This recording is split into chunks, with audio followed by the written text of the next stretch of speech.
O aplicativo do Cresce São Paulo é a principal ferramenta de acesso aos serviços e comunicação do Conselho. Faça agora o download na App Store e na Play Store. E siga nossas redes sociais no Facebook e Instagram. Olá, boa noite a todos. Bem-vindos a mais um programa Cresce Esclarece. Desculpa, gente, já comecei errado. Tô achando que é Cresce Esclarece. Eu demoro para me adaptar. Posso Vai começar ter que... de novo? Pode. Vamos lá. Olá, boa noite a todos. Bem-vindos a mais uma live produzida pelo Cresce São Paulo. O nosso convidado de hoje é o Igor Giraldi Faria. E aí, Igor, tudo bem com você? Tudo bem, Cris? Como é que tá? Boa noite, Cris. Boa noite a todos que estão agora nos ouvindo e nos assistindo nessa live do Cresce São Paulo aqui, direto no YouTube, no TV Cresce. É isso aí, Igor. Você aqui é o nosso antigo parceiro, já participou de várias palestras, várias apresentações. Você de Mato Grosso, como é que anda Mato Grosso? Estamos aqui, Cris. Bastante calor aqui, diferente de São Paulo, né? Mas estamos aí. Não, aqui também tá calor. Também tá? Então tá bom. Igor, a gente vai falar hoje sobre distrato de lote e imóvel na planta, desafios legais e análise do judiciário contemporâneo. Igor, vamos começar aqui nosso bate-papo com a primeira pergunta. Vamos lá. Quais são os principais motivos que levam os consumidores a desistirem da compra de lotes ou imóveis na planta? Vamos lá, Cris. Mais uma vez, agradecer aqui ao José Augusto Viana Neto, presidente do Cresce. E vamos tentar passar um pouco aí, né, para o pessoal que adquiriu o lote imóvel na planta, respondendo as suas perguntas aí de hoje. Bom, Cris, existem vários fatores que contribuem, né, e que fazem com que as pessoas queiram desistir do imóvel na planta ou do lote adquirido, entre elas a própria economia do nosso país, né? A gente vive momentos de incertezas, com taxas de juros e etc. E isso talvez faz com que as prestações subam demais, as pessoas não conseguem mais honrar com as parcelas, questões de desemprego e outras questões até mesmo já pessoais, né, que não quer mais o imóvel. Então são vários fatores, são várias questões que fazem com que as pessoas queiram desistir do lote adquirido ou do imóvel na planta. Ô Igor, uma pergunta aqui, pessoal. Você acha que mesmo a pessoa fazendo uma programação, porque ninguém quer desistir do que adquire, né? A pessoa, quando adquire, ela tem a intenção de ir até o fim. Você acredita que mesmo que às vezes ela faz uma programação, né? Seja financeira, seja familiar, de qualquer tipo, né? A função dela é cumprir com o que foi acordado.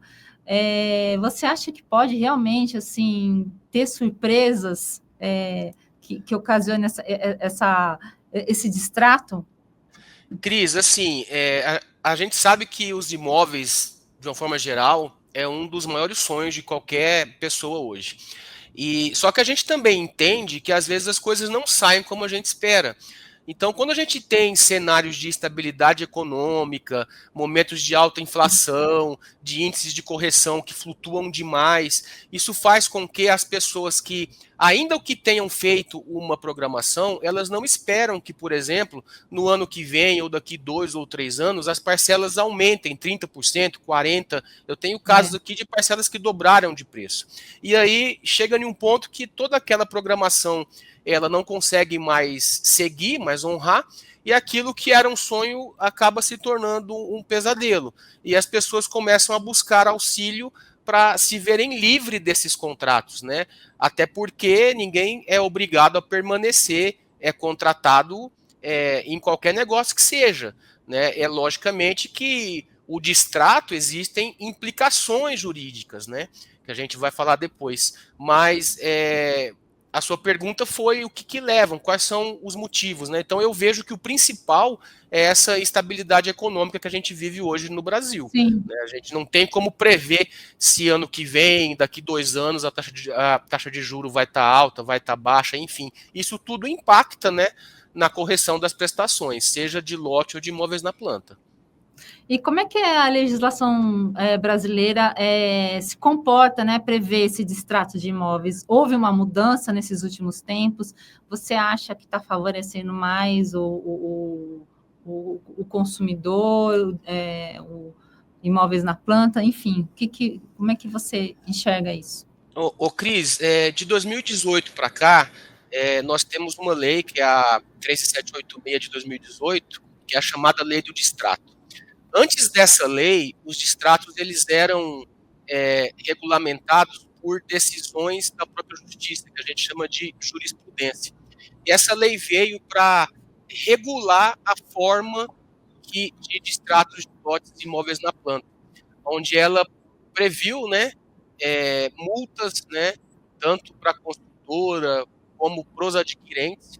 Então, essa lei veio para regulamentar isso, de que forma que as pessoas podem cancelar essa contratação e quais seriam ou não os direitos, né, e os deveres de ambas as partes. E o que mudou no cenário jurídico desde a lei do distrato, de 13.786 de 2018? Então, Cris, antes a gente só tinha realmente as jurisprudências. E aí, cada estado tinha uma forma de avaliar isso. Então, a gente tinha muitas decisões conflitantes, né? No estado de contraditórias. Isso. No estado de São Paulo era de uma forma, lá em Brasília era de outra, no Mato Grosso era de outra. Então, quando veio essa lei, a gente teve uma padronização nas decisões da justiça, e isso traz muito mais segurança jurídica para as pessoas que querem, de fato, não seguir mais com essas contratações. Tá. E como é que ficou, então, essa padronização que você está falando? Especifica isso melhor. Então, Cris, o que tinha muita discussão orbitando em relação aos distratos é qual seria o percentual de aplicação da multa. Porque quando você quer distratar, né, existem algumas implicações, e entre elas, qual seria a multa que seria aplicada ao comprador quando ele não quer mais aquele lote ou imóvel na planta. E aí tinha decisões de 30%, 50%, 70%, 40%, enfim, cada juiz julgava de uma forma. Quando veio a lei do distrato em 2018, a 13786, ela fixou um patamar máximo em 25% do que o comprador pagou. Então, nos casos, né, onde não tem o patrimônio de afetação, né, essa multa ela é limitada em 25%. Nos casos onde existe o patrimônio de afetação, essa multa ela pode chegar até 50%, e ainda assim tem muita discussão sobre isso. E, Igor, assim, quais são os principais aspectos que são mais analisados frequentemente nos casos jurídicos?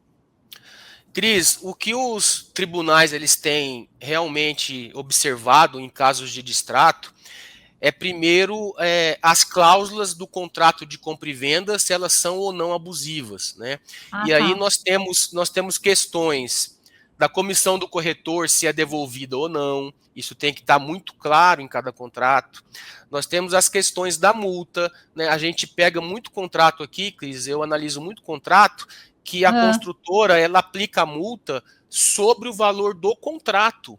E, na verdade, a justiça entende que essa multa ela deve ser aplicada sobre o que a pessoa pagou, não sobre o valor total. Então, existe essa questão da limitação da multa, existe também as questões quando a construtora atrasa a entrega, ou quando a loteadora atrasa a entrega, ou entrega um empreendimento sem a infraestrutura total pronta, né? E aí, nesse caso, o adquirente tem direito de receber 100% do que ele pagou em caso de atraso na entrega. Então, essas questões são as principais que a gente vê atualmente sendo apurada isso na justiça. Igor, você entrou numa questão que é uma questão que é bastante delicada, principalmente com relação à parte de honorário do corretor de imóveis, né?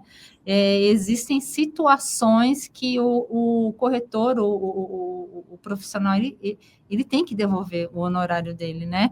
E eu queria que você especificasse isso melhor, assim, quando isso ocorre e é possível ele evitar essa situação tão desgastante, tão desagradável? Vamos lá, Cris.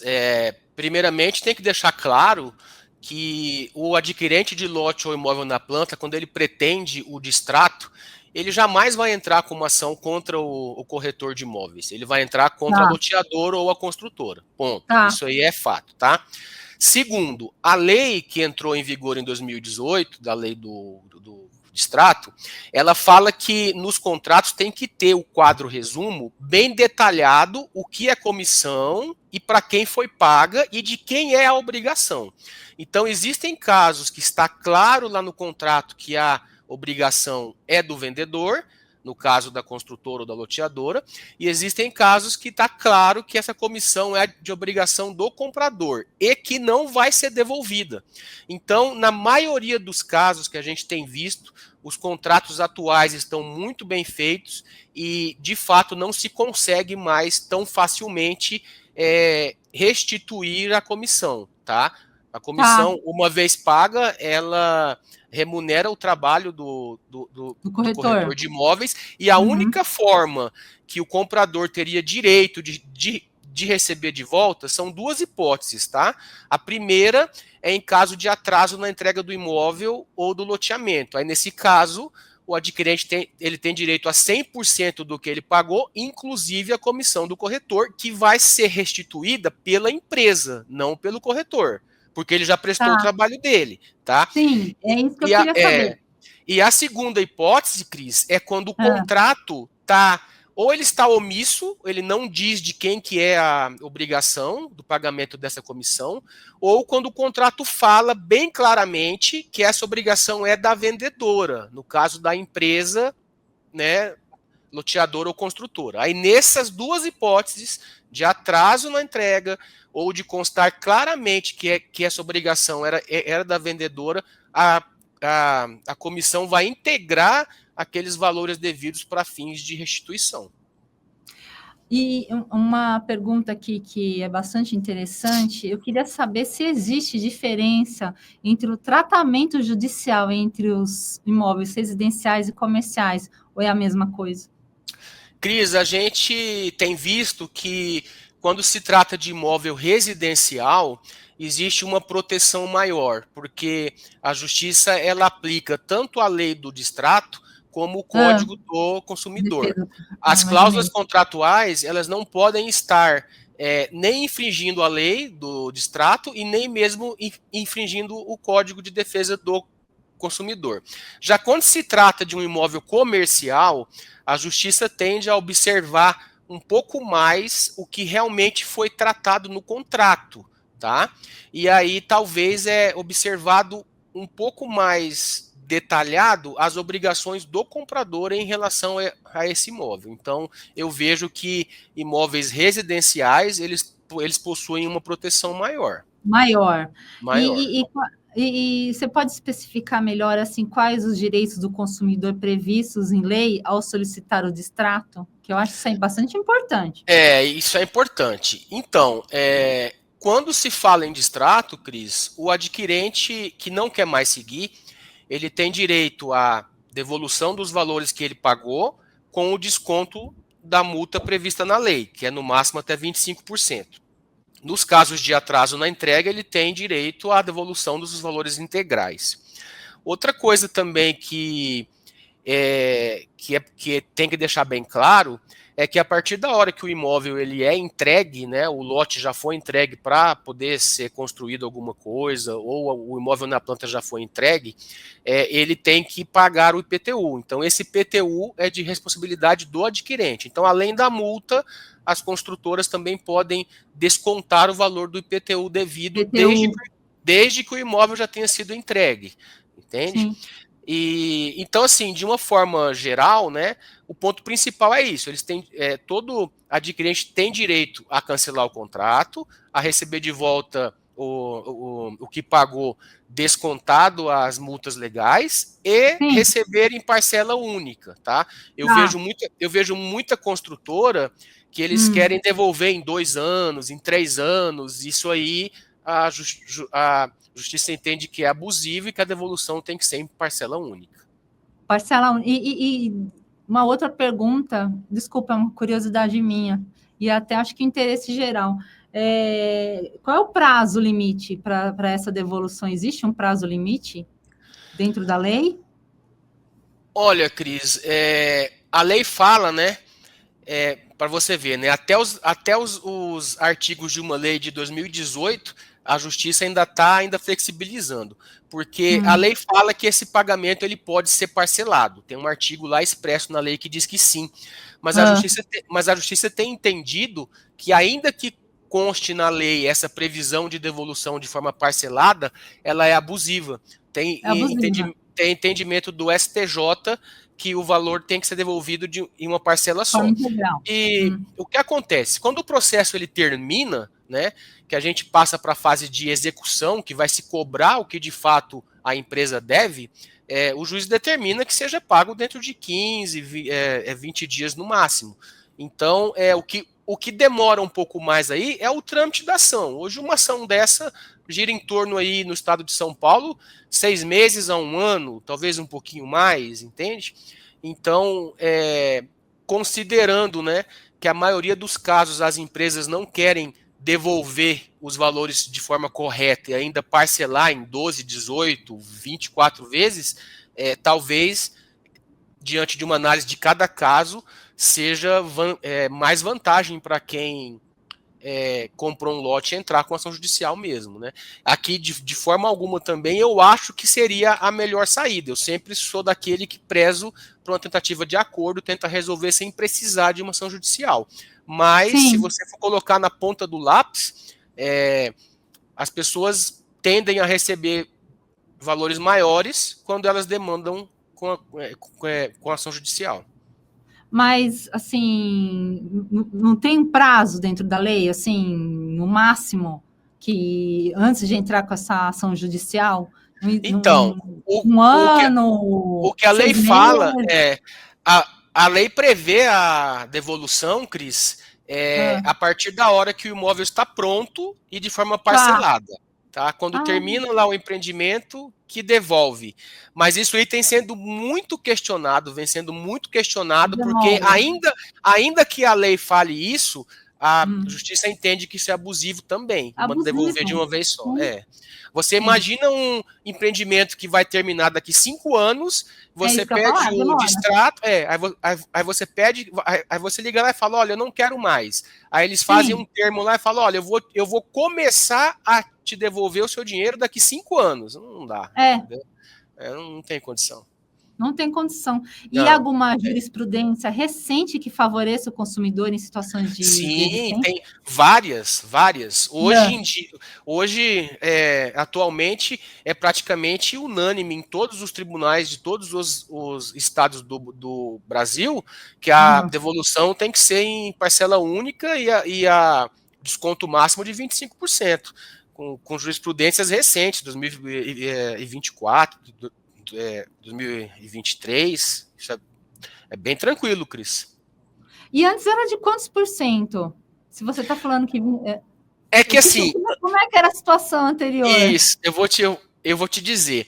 Ah, Existem alguns julgados ainda que ah, falam que quando o contrato é anterior à lei de 2018, ah, o adquirente teria direito a 90% do que ele pagou, ou seja, a multa tá. seria limitada a 10. E com 10. a lei Ah, nova, a multa seria de 25, entende? 25.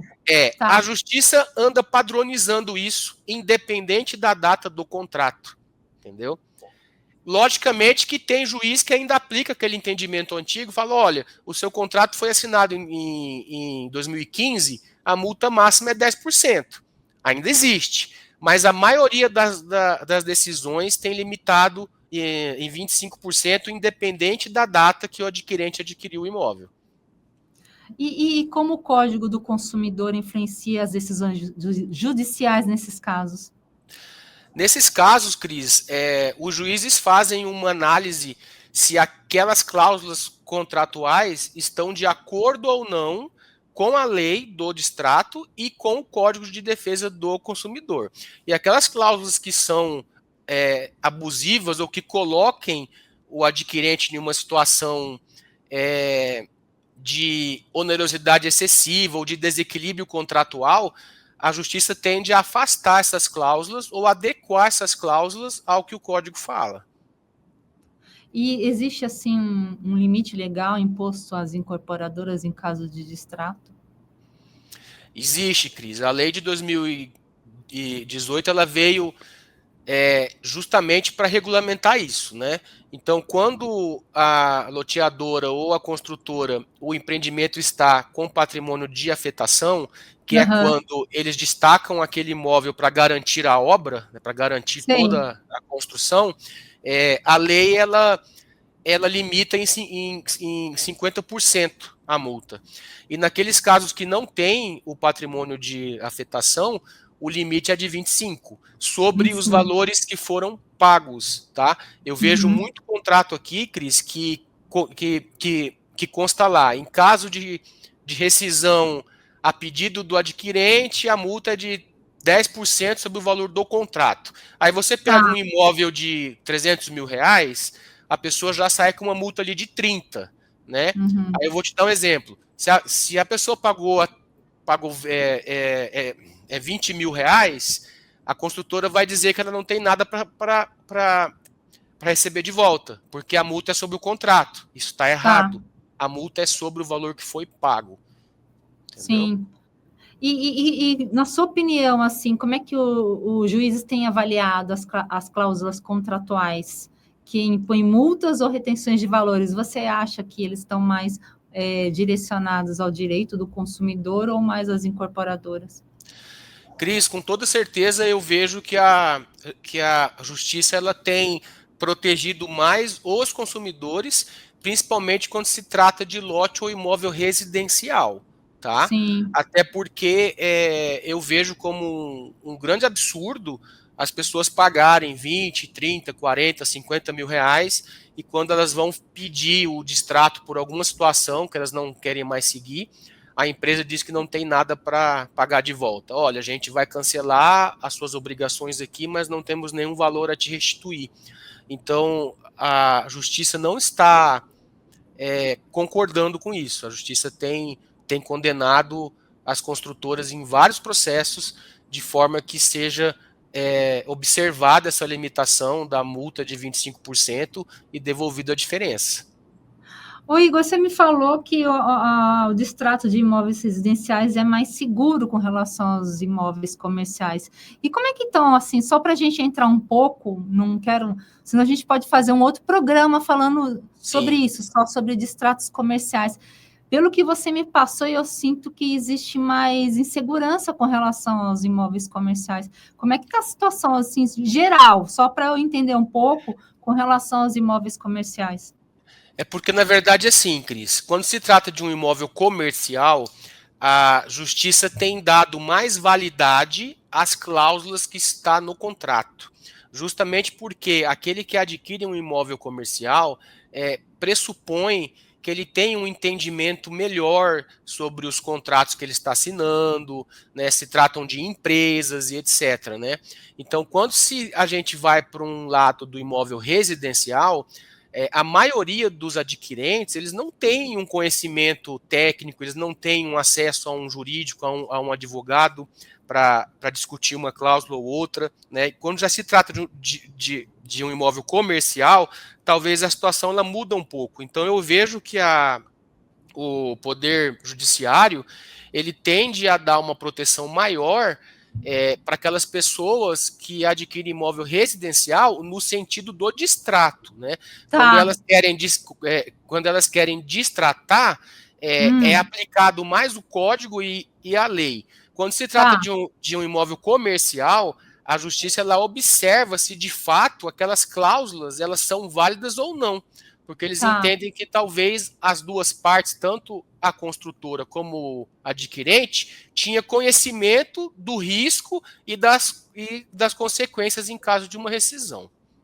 Igor, eu acho importante a gente fazer posteriormente, falando mais sobre os extratos comerciais, né? Entrar mais específico nesse assunto, fazer um outro programa, para passar, né, uma situação mais clara com relação, né, ao extrato comercial. Agora, voltando aqui na nossa questão, é um dado que eu também quero saber, que para mim também gera curiosidade, como é que as incorporadoras têm se comportado? Elas têm buscado estratégias alternativas para evitar o aumento dos extratos?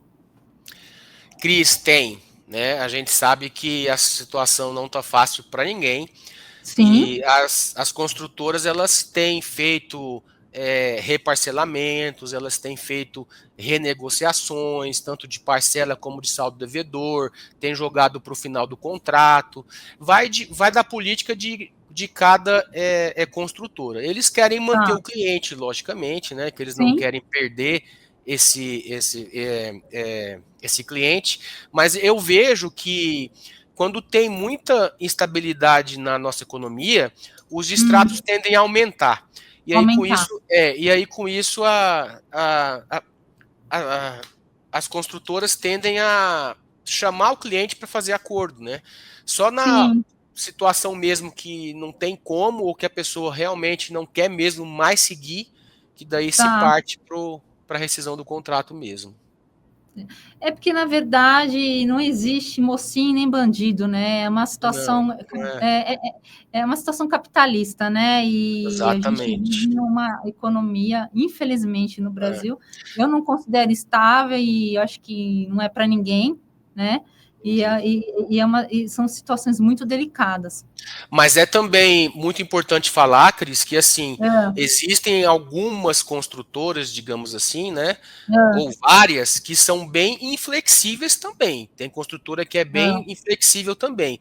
É importante dizer para quem está nos ouvindo aqui hoje, que quando vai entrar em uma negociação com alguma construtora, é importante a pessoa estar assessorada por algum advogado, seja um advogado de confiança, etc.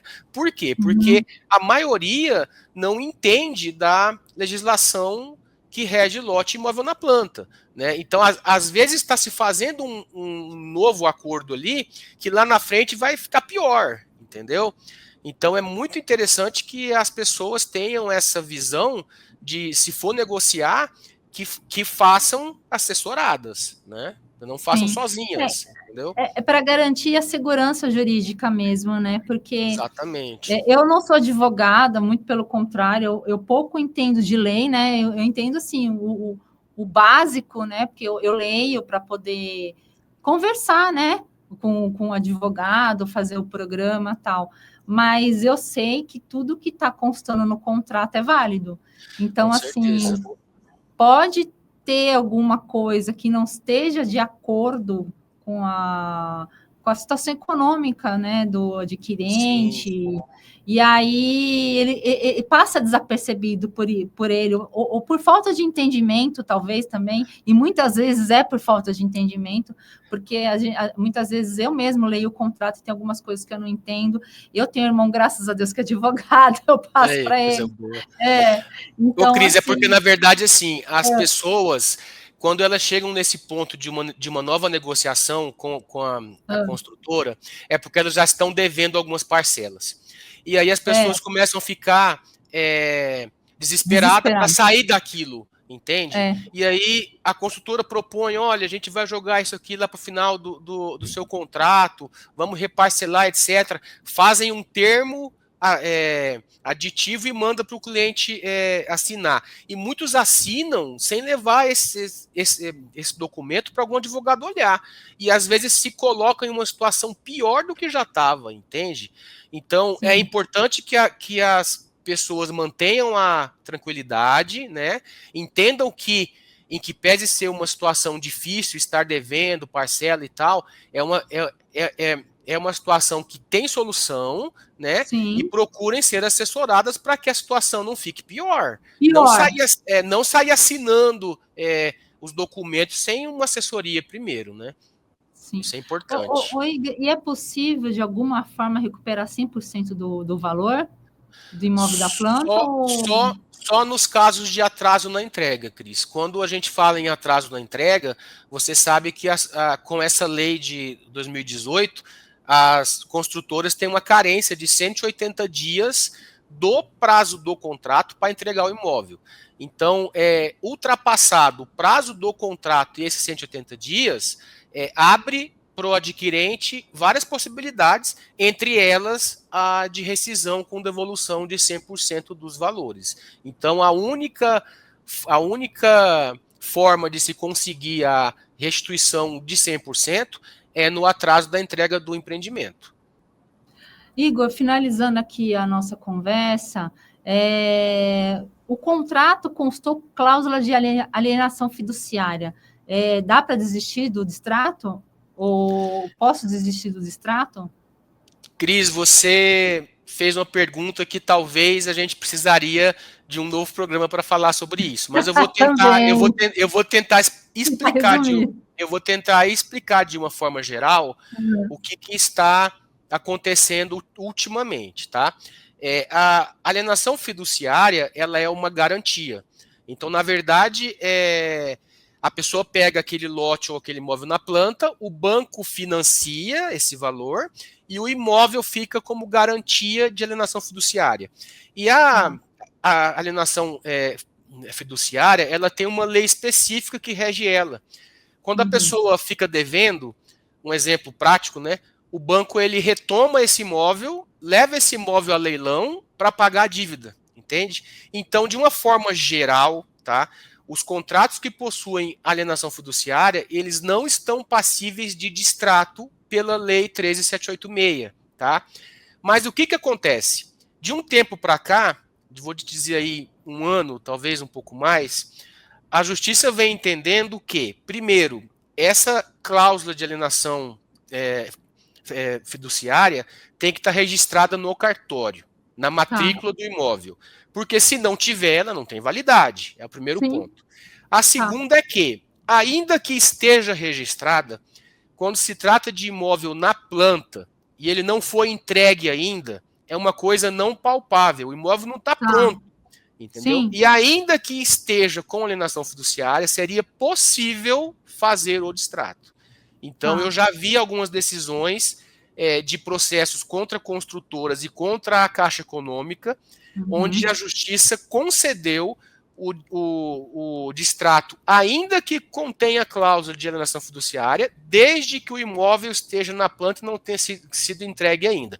Depois que foi entregue, Cris, a situação é bem mais complexa, porque daí provavelmente não se consegue fazer essa rescisão e o procedimento tem que ser aquele previsto na lei da alienação fiduciária, que é o banco retomar o imóvel, levar o imóvel a leilão para pagar a dívida do adquirente e se sobrar algum saldo, devolve. Se não sobrar, o adquirente ainda fica devendo.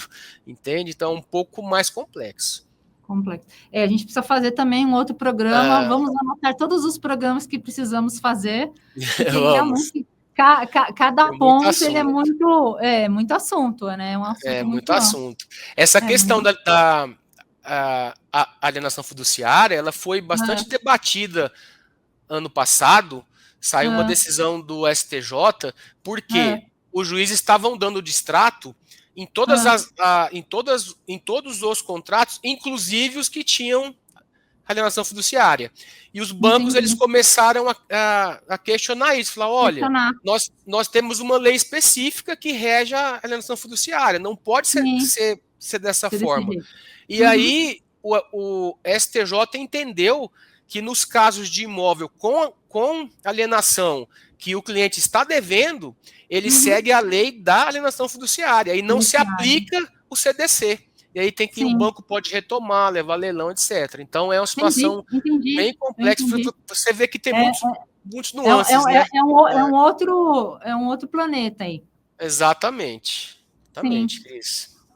Igor, eu queria agradecer aí sua participação aqui na nossa live, no nosso bate-papo, né, na nossa conversa aqui, e espero que você tenha gostado, e espero que a gente marque novos programas, porque a gente precisa marcar novos programas, porque Precisamos. o assunto é muito Muito assunto. vasto, é muito assunto, é muito detalhe, e muito obrigada mesmo, de verdade, novamente. Cris, eu que agradeço, é sempre uma honra poder estar cooperando aqui com o Cresce de São Paulo e trazendo um pouco de conhecimento, né? E a gente se coloca à disposição de quem estiver assistindo, dos corretores de imóveis, né? Tem nossos contatos aí, nossas redes sociais, só chamar a gente lá que a gente puder ajudar, nós estamos juntos aí com vocês, tá? Obrigada, Igor, de coração, viu? Um grande beijo para você. E feliz ano novo, né? Eu posso desejar feliz ano novo Igualmente. para você. Pode, Feliz ano novo aí para todos nós, que seja um ano muito próspero. Tá joia? Obrigada, Igor. Tchau, tchau. Um abraço. Tchau, tchau.